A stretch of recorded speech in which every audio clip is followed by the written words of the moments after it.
Aujourd'hui, je vais donner 3 exercices haltères pour cibler tous les faisceaux de tes épaules, pour les rendre plus larges, plus rondes.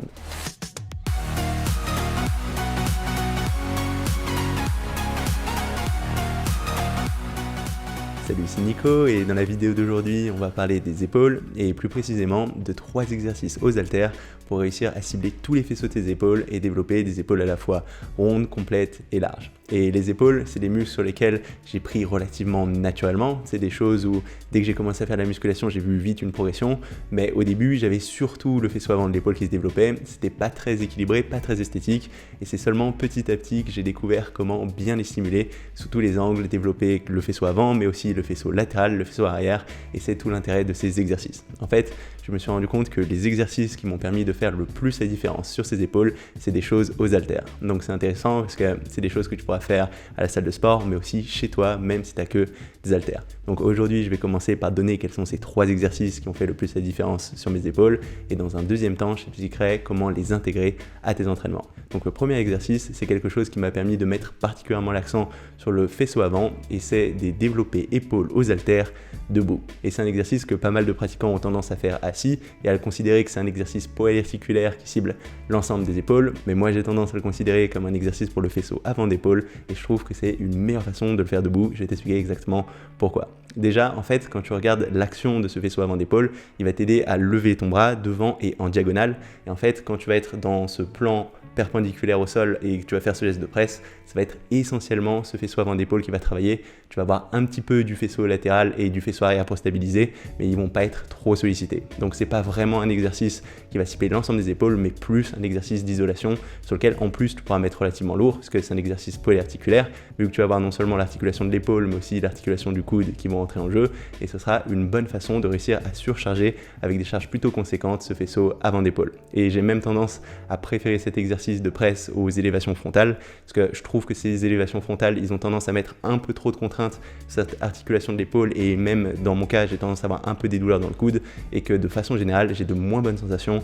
J'ai même l'impression que j'ai eu de moins bons résultats avec ces élévations frontales comparé à ce geste de presse. Donc je te conseille vraiment plus de tourner vers ce geste de presse pour ton faisceau avant plutôt que vers ces élévations frontales. Ensuite, ce qui fait que je préfère les faire debout plutôt qu'assis, c'est que c'est une meilleure façon de réussir à isoler le deltoïde. Il y a des études qui ont mis ça en avant. En fait, naturellement, quand tu vas être assis, tu auras plus tendance à faire rentrer en jeu ton haut de pec qui va travailler de concert sur ce geste de presse et aussi tes trapèzes sur la fin du geste. Donc peut-être que tu mettras un petit peu moins lourd quand tu seras debout puisque tu vas plus isoler ces deltoïdes et ce sera peut-être un petit peu moins confortable parce qu'il faudra avoir les abdos contractés pour maintenir ta posture, mais ce sera une meilleure façon d'isoler l'ensemble de tes deltoïdes et de mettre cette tension sur ce faisceau avant d'épaule.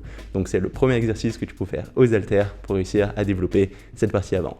Ensuite, le deuxième exercice, c'est un exercice qui va te permettre de cibler le faisceau latéral de l'épaule, c'est-à-dire la portion sur l'extérieur qui va faire en grande partie la largeur de cette épaule. Et pour travailler ça, j'aime bien le faire avec des élévations latérales aux haltères en unilatéral. Et en fait, l'idée de le faire en unilatéral, c'est que ça va te permettre de vraiment te concentrer sur ta contraction sur un bras particulier et de faire attention d'avoir un bon geste tout en limitant l'implication de tes trapèzes. Parce que souvent, le problème sur ces élévations latérales, c'est qu'il y a beaucoup de pratiquants qui vont avoir tendance aussi à hausser un peu l'épaule et à faire rentrer en jeu ce trapèze qui peut vite prendre le gros de l'attention si tu fais pas attention. Du coup, au contraire, ce qu'on va essayer de faire, c'est de désengager au maximum ce trapèze. Et une bonne façon de faire ça, c'est de te concentrer sur le fait de tirer ton omoplate et ta clavicule vers le bas et vers l'arrière. C'est-à-dire qu'en même temps que tu vas lever ton coude, tu vas essayer de tirer cette omoplate en contractant tes trapèzes, notamment ton bas de trapèze. Donc on veut éviter ce haussement d'épaule, vraiment tirer cette épaule vers le bas en même temps que tu lèves ton coude. Et le fait d'être en unilatéral, ce sera plus facile de se concentrer sur ces deux gestes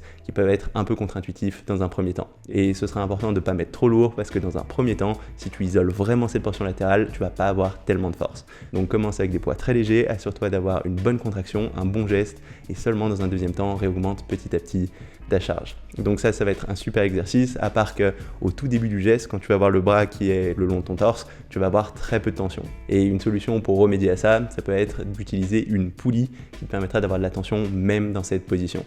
Après, si tu t'entraînes chez toi avec des haltères, ce ne sera pas possible. Et dans ce cas, ce que tu peux faire, si tu as un banc par contre, c'est incliner ton banc, te coucher de côté sur ce banc, et comme ça, tu vas commencer le geste en ayant ton bras qui ne va pas être parallèle à la pesanteur, donc tu auras quand même un petit peu de tension, même tout en bas du geste, et comme ça tu auras plus de tension sur l'ensemble de ton geste. Après, même si tu peux pas faire ça, même si tu n'as pas de banc, cet exercice en unilatéral, ce sera quand même une bonne façon de cibler cette portion latérale.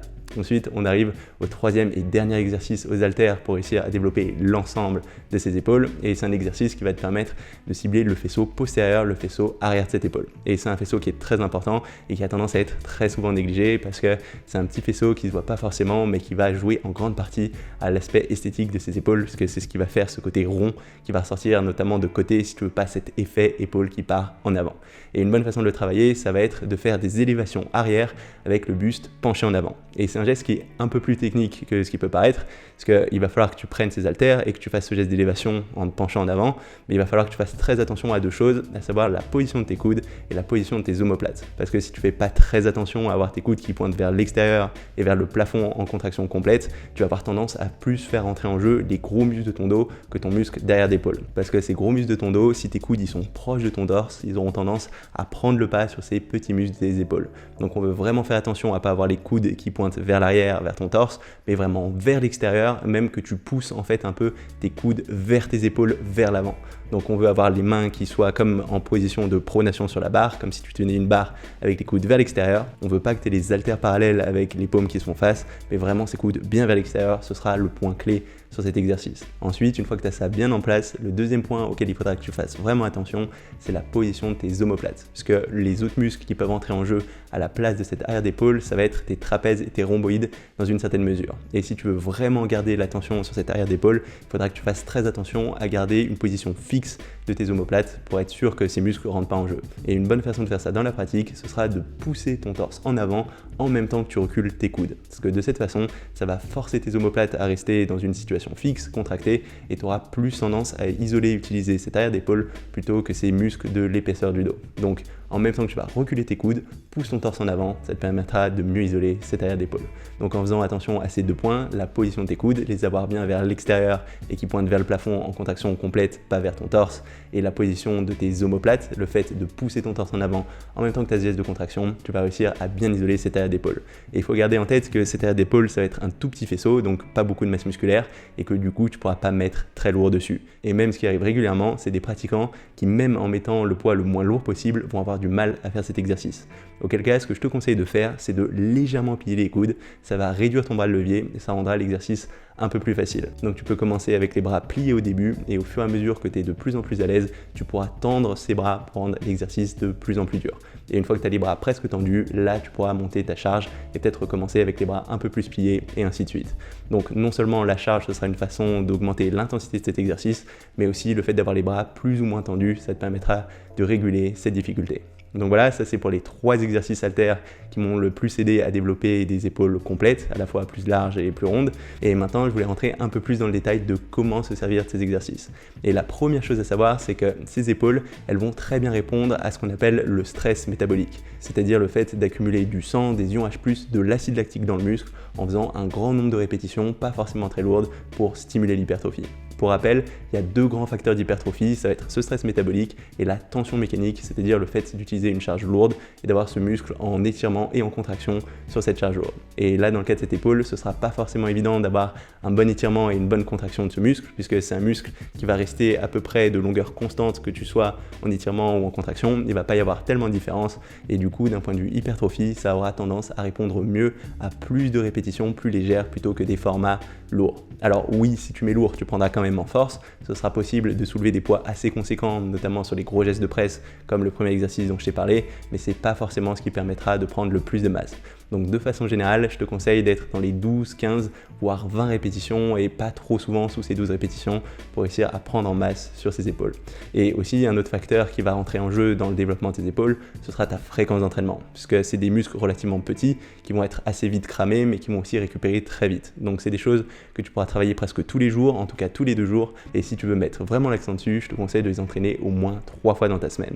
Donc par exemple, ce que tu peux faire, c'est tes séances habituelles, et ensuite, en fin de séance, rajouter cet enchaînement, ces 3 exercices. Et une bonne façon de faire ça, ce sera de les faire par exemple en trisets, c'est-à-dire d'enchaîner ces 3 exercices haltères sans prendre de temps de repos entre chacun de ces exercices. Parce que de cette façon, ça te permettra d'accumuler de façon locale ces OH+, cet acide lactique qui seront le facteur qui vont déclencher l'hypertrophie ensuite. Après, tu te rendras compte que tu vas pas pouvoir mettre très lourd de cette façon, mais c'est pas grave, l'important c'est pas forcément ta charge. Et d'ailleurs, c'est pour ça qu'on peut le faire en fin de séance, même si tu es un peu fatigué, puisque la charge elle est pas tellement importante pour développer ses épaules. Après, si tu as vraiment du mal à mettre l'accent dessus, je te conseille d'avoir une séance à part ou de le mettre en début de séance, mais pour la plupart des pratiquants, le simple fait d'entraîner fréquemment ses épaules, même si tu les fais en fin de séance, ce sera largement suffisant pour voir une grosse différence. Après, un autre facteur dont il faut tenir compte, c'est que beaucoup de pratiquants ont tendance à avoir un faisceau avant de l'épaule très développé par rapport au faisceau latéral et au faisceau arrière. Parce qu'en fait, ce qui se passe, c'est que sur la plupart de tes gestes de presse pour les pectoraux, comme ton développé couché ou tes développés inclinés, ce faisceau avant d'épaule, il va pas mal travailler.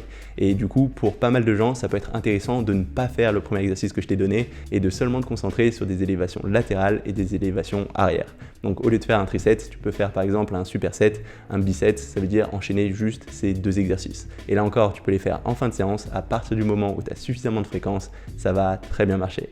Donc voilà, ça va être tout pour ces 3 exercices qui te permettront de développer ses épaules aux haltères.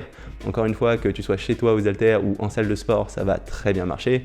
Après, avoir des variantes à la poulie de temps en temps, ça peut être une façon de mettre de la variété et ça t'aidera à relancer ta progression si tu es un petit peu trop dans une routine. Mais dans un premier temps, le simple fait de suivre ça et de faire ça de façon régulière avec une forte fréquence et plus de répétitions, je peux t'assurer que ça fera une grosse différence sur ta masse dans ses épaules. Donc ça va être tout pour cette vidéo. Si jamais ça t'a plu, n'hésite pas à mettre un petit pouce bleu ou un petit commentaire. En particulier, si tu as des ressources ou des expériences en lien avec ce thème, je pense que ça peut intéresser tout le monde. Aussi, si tu vois pas trop comment mettre tout ça en place, je t'ai préparé un petit PDF avec des exemples de séances avec ces exercices épaules aux haltères. Donc tu peux télécharger ça en cliquant sous le lien sous cette vidéo ou sur la petite icône qui va s'afficher d'ici quelques secondes. Si tu n'es pas encore abonné à ma chaîne YouTube, n'hésite pas à le faire maintenant pour savoir quand je sortirai de nouvelles vidéos. J'en sors toutes les semaines et on se retrouve très rapidement. Salut!